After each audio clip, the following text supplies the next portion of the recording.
we would like to look at the profiles of the presidential aspirants in the forthcoming August 9th general election. Of course, there are 4 of them, but tonight we're going to focus just on 2, and in no particular order. I will start off with Professor George Wajackoyah. Let us see how his profile looks like. Professor George Wajackoyah, of course, running on the Roots Party ticket, presidential candidate for the year 2022. He was born in 1959 on the 24th of October. His parents divorced at a very young age. Of course, that we understand affected the young Wajackoyah. And he set out to look for his mother, who he was told was in Uganda. And in the process of reaching out to get to the mother, he ended up in the streets, joined the street life, lived rough for some time, until a good Samaritan came over and picked the young Wajackoyah and rescued him to school. Of course, later on, the Minister for Education at the time, Joseph Kamodo, remember it was the Secretary General of the ruling party, KANU at the time, sponsored him all the way to his advanced level education at the St. Peter's Mumias High School. Now, here's the thing. He missed the university's admission. And what happened thereafter? He went and joined the Kenya Police Training College in Kiganjo. He became a police inspector after graduating from Kiganjo. And in 1990, he was part of that team that investigated the death of Robert Ouko. And what happened is he was detained. And the allegation was that he was digging a bit too much while they were trying to unravel the circumstances that led to the death of the former minister. So what did he do? Fled to the United Kingdom and went there to seek political asylum. While he was there, living as a refugee, he went to school, obtained a law degree from Wolverhampton, in London, in Warwick, in Westminster, UOL, Barbican. He talks about this in his campaigns. He's a man of many degrees, very educated, okay? So he started a firm to address immigration affairs in the diaspora. Very useful for those who have traveled. Later on, he moved to the US, where he enrolled for a master's degree in law at the University of Baltimore. He also served at the American Heritage University of Southern California as a law professor. 2010, you remember when we were promulgating our new constitution, he came back to Kenya, and here he established his law firm, Luchiri and Company Advocates. 2013 happened, he expressed interest to vie for the presidency. 2017 again happened, he expressed interest to vie for the presidency. And in 2022, Wajackoyah, professor, revived that dream to be president, and this time he's running under the Roots Party. Okay? So on May 5th, you remember, of this year, he unveiled his running mate, Justina Wamboi Wamae. Okay? And on June the 30th, we saw him launch his presidential manifesto, and at the center of that manifesto were the calls for the legalization of marijuana, or if you like, medicinal cannabis, okay?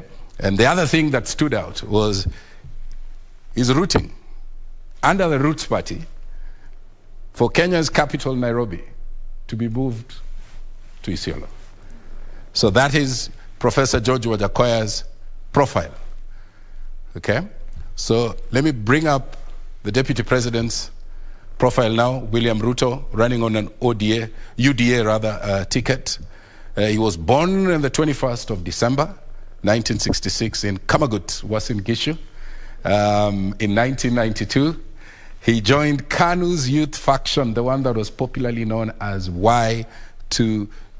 You remember this was a group that was formed to drum up support for the then President Daniel Toroitich Arap Moi after the reintroduction of multipartyism into Kenya. Ruto, later on, there was a fallout, but Ruto was spared. The fallout was between Moi and the group after KANU won the 1992 general election. In 1997, he was elected Eldoret North constituency member of parliament. And who was he up against? Reuben Chesire. In 1998, he was appointed assistant minister in the office of the president. And in 2002, he was appointed assistant minister again, but this time in a different ministry, the Foreign Affairs. Same year, 2002, he retained the Eldoret North constituency parliamentary seat.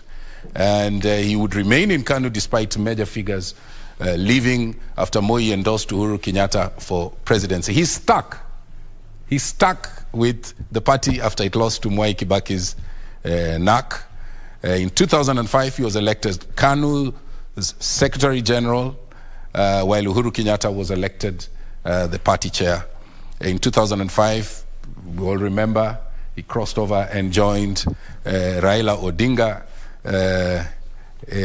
He joined Raila Odinga in opposing the constitutional referendum. 2006, he announced his ambition to vie for the presidency.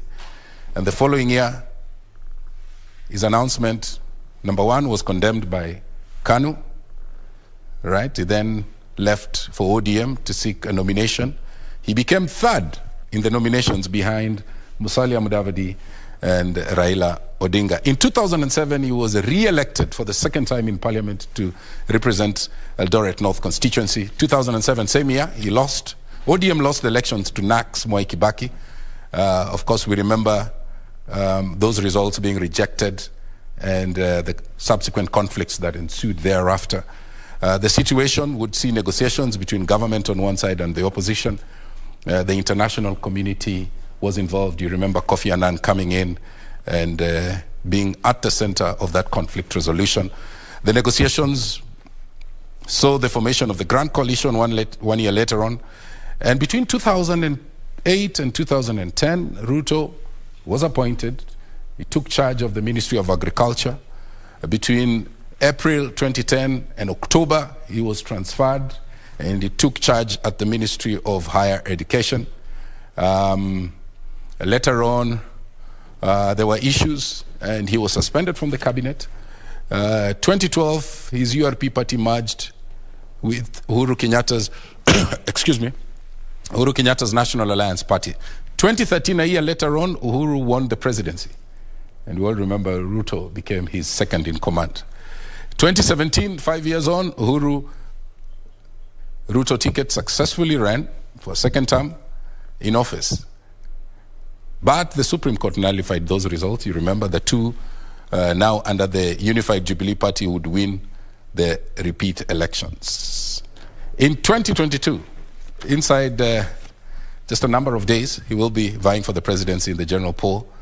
And remember, on the 15th of May is when he announced Rigathi Gachagua as his running mate for the elections. Remember, next week we will be bringing for you profiles also of the remaining two presidential candidates.